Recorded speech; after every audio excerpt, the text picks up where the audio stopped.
दोस्तों नमस्कार, मैं हूं आलोक पाठक और आप देख रहे हैं खबर दस्तक। योगी आदित्यनाथ द्वारा विपक्ष को के लिए सुअर और गिद्ध जैसे शब्दों का प्रयोग करना अब राजनीतिक रूप से लगता है काफी भारी पड़ने वाला है। अखिलेश यादव ने इन दोनों शब्द को पकड़ लिया है और वो लगातार प्रेस से जब भी बात कर रहे हैं वो बार बार समझा रहे हैं कि दरअसल दिल्ली और लखनऊ के बीच में सब कुछ ठीक नहीं है। उन्होंने एक बात कही कि साहब हमने तो गंगा में गंदगी नहीं ढोड़ी, संगम में गंदगी किसने ढोड़ी? गंदगी ढोड़ी सेंट्रल पोल्यूशन कंट्रोल बोर्ड ने। तो आप कह रहे हैं सुअरों ने गंदगी देखी, तो सुअर किसका मतलब? उनका कहना था कि दिल्ली और लखनऊ के बीच में संबंध ठीक नहीं है, इसलिए लखनऊ वाले दिल्ली वालों को के लिए अपशब्दों का प्रयोग कर रहे हैं। उनके कहने का मतलब ये था कि योगी, क्योंकि कारण क्या था, गंगा में पोल्यूशन का जो विवाद उठा है कुंभ के दौरान संगम में, वो तब उठा जब नेशनल ग्रीन ट्रिब्यूनल में एक रिपोर्ट पेश की सेंट्रल पोल्यूशन कंट्रोल बोर्ड ने, और उसने बताया कि संगम क्षेत्र में 75 जगह का पानी का सैंपल लिया और ये पाया कि वहां पे पानी स्नान योग्य नहीं है। उसके बाद Uttar Pradesh pollution control board ने कहा कि नहीं, ये पानी पोल्यूशन योग्य, नहाने योग्य, इसमें कोई पोल्यूशन नहीं है। तो दरअसल प्रदूषण जो है, अखिलेश जी का कहना था कि भैया हमने थोड़ी बताया था कि गंदगी तो सेंट्रल पोल्यूशन कंट्रोल बोर्ड ने निकाली है, और आप कह रहे हैं कि महाकुंभ में सूअरों ने गंदगी देखी। तो ये गंदगी तो भाई सेंट्रल पोल्यूशन कंट्रोल बोर्ड ने देखी है, इसलिए वो कह रहे हैं कि योगी जी दरअसल सुअर शब्द का इस्तेमाल दिल्ली की तरफ कर रहे हैं। खैर, एक मन में लगता पूरी तरह से योगी आदित्यनाथ इस बयान को देकर फंस गए हैं।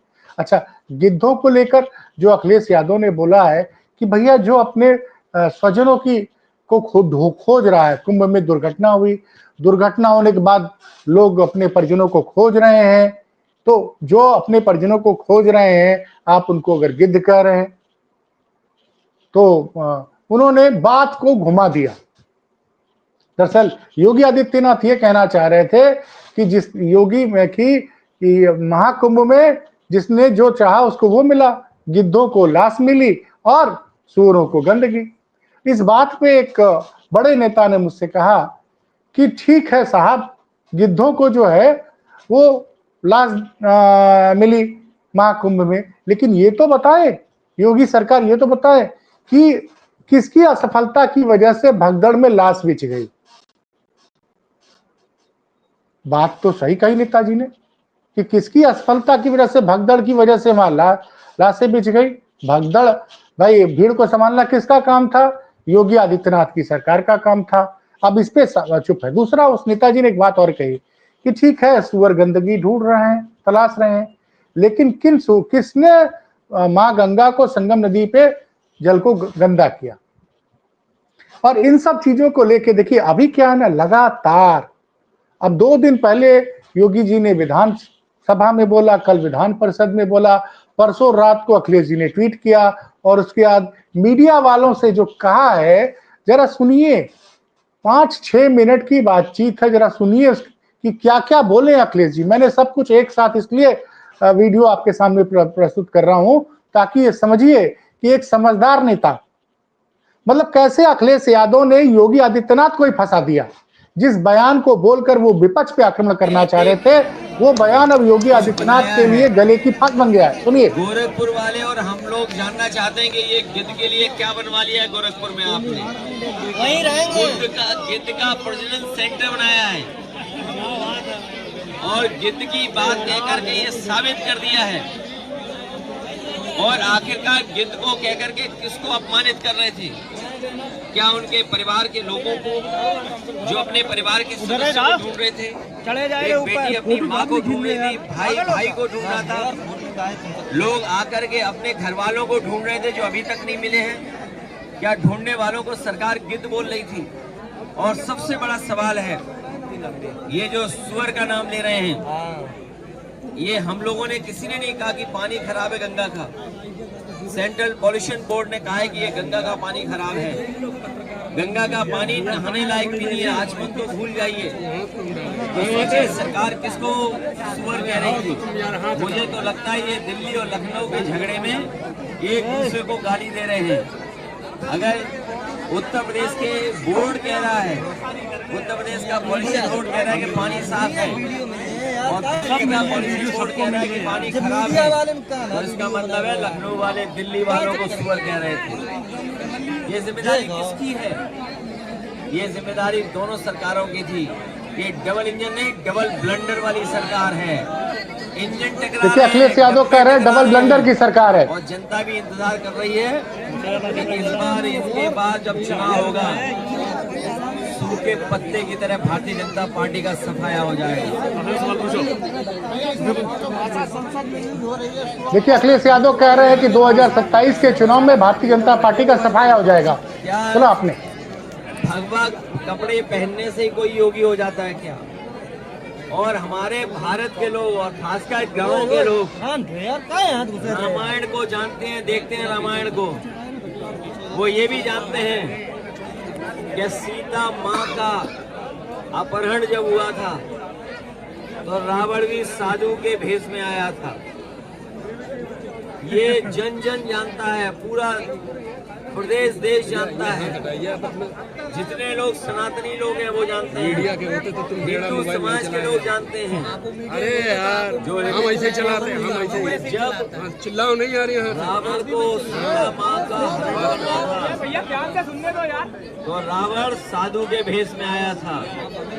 इसलिए हमें और आपको सबको बहुत सावधान रहना पड़ेगा ऐसे लोगों से जिनका व्यवहार भाषा बहुत खराब हो गई है, अनडेमोक्रेटिक लैंग्वेज बोल रहे हैं, जो कह रहे हैं कि सोशलिज्म समाजवादी जानते ही नहीं है। ये एम्बुलेंस का काम समाजवादी मतलब सबका साथ, समाजवादी मतलब सबको सम्मान, समाजवादी मतलब सबको साथ लेकर चलने का है। हमारे मुख्यमंत्री कुछ जानते ही नहीं है। ये पहले मुख्यमंत्री हैं जो कुछ जानकारी नहीं रखते हैं। इनसे पूछो समाजवाद, इन्हें समाजवादी नहीं पता है। इनसे पूछो लोकतंत्र, तो उसका भी नहीं पता इन्हें। ये मीडिया बीजेपी की हो गई है, ये मीडिया वाले बीजेपी के हो गए, लेकिन उसके बावजूद भी दिखाते हैं। हम इनका थोड़ा बहुत धन्यवाद देते हैं। भैया अब्दुल्ला आजम से चंद्रशेखर आजाद, भैया अब्दुल्ला, मैं चैनल के लोगों को बधाई देता हूँ। भैया अब्दुल्ला आजम से चंद्रशेखर आजाद मिलने जा रहे हैं, क्या दोनों में गठबंधन हो रहा है? ये जो देश की और प्रदेश की जनता देख रही है, उत्तर प्रदेश की जनता इस बार भारतीय जनता पार्टी ने, जिन्होंने महंगाई, बेरोजगारी और किसानों को बर्बाद किया है, हमारे भाईचारा को यार एक मिनट को भेज देंगे इसकी लाइट के लिए। अभी पढ़ ले रहे हैं।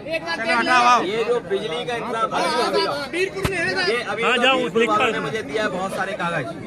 ये जो बिजली के बारे में मुख्यमंत्री जी सदन में बोल रहे हैं, मैं अपने पत्रकार साथियों के सामने कहना चाहता हूँ, मुख्यमंत्री जी ने और भारतीय जनता पार्टी ने एक भी बिजली का कारखाना नहीं लगाया। अगर कोई बड़ा बिजली का कारखाना लगाया हो तो बता दें। एक बिजली का कारखाना नहीं लगाया।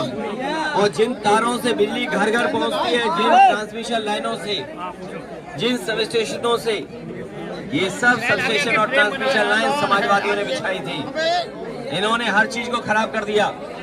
ये इनका बस चले तो ये एक्सप्रेसवे को भी खुदवा दें। इन्होंने महाकुंभ में तमाम हमारे श्रद्धालुओं की जान ले ली, कोई मदद नहीं की। मैं आपके सामने बड़ी जिम्मेदारी के साथ कहना चाहता हूँ, जितने भी श्रद्धालु जिनकी जान गई है, सरकार मदद करे। 50-50 लाख उसकी पहुँचाए घर परिवार वालों के लिए, और उनकी भी मदद करे जो एक्सीडेंट में जिनकी जान चली गई, जो आए थे, जो स्नान करने आए थे, घर लौटे, जब जान चली गई तो उनकी भी मदद सरकार करे।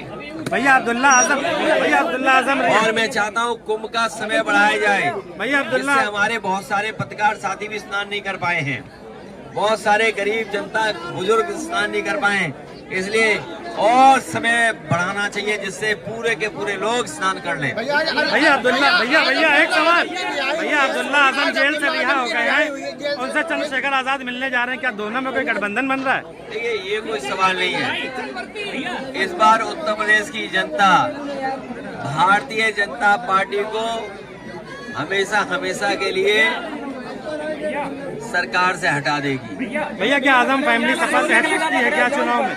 मुझे उम्मीद है कि जिस तरीके से कोर्ट ने पक्ष में फैसला लिया है, सभी लोगों के कोर्ट केस भी खत्म करेगा और इसी तरीके से आप देखेंगे जितने भी समाजवादी लोगों को झूठा फंसाया है, चाहे वो आपके आजमगढ़ के विधायक रमाकांत यादव हों, एक हमारे प्रजापति जी हैं अमेठी के, उनकी पत्नी को मुख्यमंत्री जी ने भरोसा दिलाया था कि बहुत जल्दी उनके केस वापस हो जाएंगे, उन्हें रिहा कर दिया जाएगा।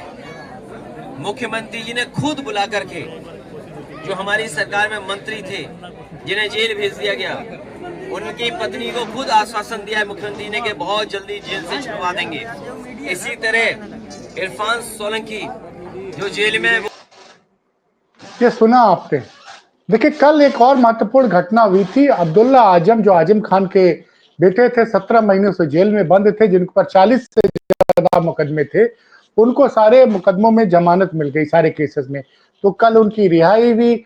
और जिस तरह का अब्दुल्ला आजम के लिए जनसैलाब उतरा समर्थकों का, हरदोई से लेकर रामपुर तक का लगभग 300 किलोमीटर का सफर था, सैकड़ों गाड़ियों के काफिले में शामिल थी और हर जगह कार्यकर्ताओं ने अब्दुल्ला आजम का स्वागत किया। समाजवादी पार्टी के कार्यकर्ता पूरी तरह से जोश में दिखे। लेकिन यहाँ उन्होंने एक बात और कही। आप सब जानते हैं, आजमगढ़ के पूर्व सांसद रहे, वर्तमान में विधायक रमाकांत यादव भी जेल में बंद हैं 2022 से ही। तो उन्होंने कहा रमाकांत यादव भी जल्दी जेल के बाहर आएंगे। और एक नया रहस्य उद्घाटन किया। अमेठी से एक विधायक हुआ करते थे गायत्री प्रसाद प्रजापति, उनकी पत्नी अब समाजवादी पार्टी से अमेठी से विधायक हैं। तो गायत्री प्रसाद प्रजापति की पत्नी से पिछले बार राज्यसभा चुनाव में उन्होंने भारतीय जनता पार्टी के प्रत्याशी को वोट दिया था।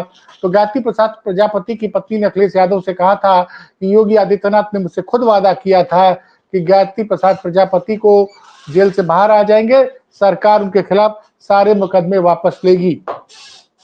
दरअसल अखिलेश यादव ये कह रहे थे कि अभी तो अब्दुल्ला आजम को न्याय मिला है, आजम खान को भी जेल से बाहर आएंगे, रमाकांत यादव भी बाहर आएंगे और गायत्री प्रसाद प्रजापति भी जो फर्जी मुकदमे उनके ऊपर किए गए हैं उनसे उनको जमानत मिलेगी। तो कुल मिला जुला के वो शब्दों का जाल, जिस जाल के जरिए योगी आदित्यनाथ कुंभ में हुए भगदड़ की खबर को दबाने के लिए, या जो भी कहिए उसको, जो उन्होंने गिद्ध और सूअर जैसे शब्दों का इस्तेमाल किया, उन सारे आरोपों को अखिलेश यादव ने भाजपा के ऊपर ही से पूछ लिया कि आप गिद्ध और सूअर किसको कह रहे हैं। दूसरी बात उन्होंने एक बार फिर कही कि महाकुंभ में भगदड़ में जान गंवाने वाले और महाकुंभ आने के दौरान और महाकुंभ से घर जाने के दौरान जितने भी लोगों की, एक तो भगदड़ में काफी लोगों की मौत हुई, आप सब जानते हैं, और सड़क दुर्घटनाओं में भी 100 से ज्यादा लोगों की जान गई है। तो उनका कहना है कि सभी लोगों को 50-50 लाख रुपए का सरकार मुआवजा दे। और फिर से वही दोहराया कि महाकुंभ का समय बढ़ाइए ताकि ज्यादा से ज्यादा संख्या में जनता जो है महाकुंभ में जाके स्नान कर सके। और एक बात उन्होंने और भी कही थी, कन्नौज में कल थे, कन्नौज के ही रहने वाले सम्राट हर्षवर्धन, और सम्राट हर्षवर्धन के जमाने से कुंभ के बारे में उल्लेख मिलता है। तो उन्होंने कहा कि सम्राट हर्षवर्धन कुंभ के दौरान जाया करते थे, प्रयागराज में 75 दिन रहते थे। तो उन्होंने कहा इस कुंभ को भी 75 दिन का किया जाए।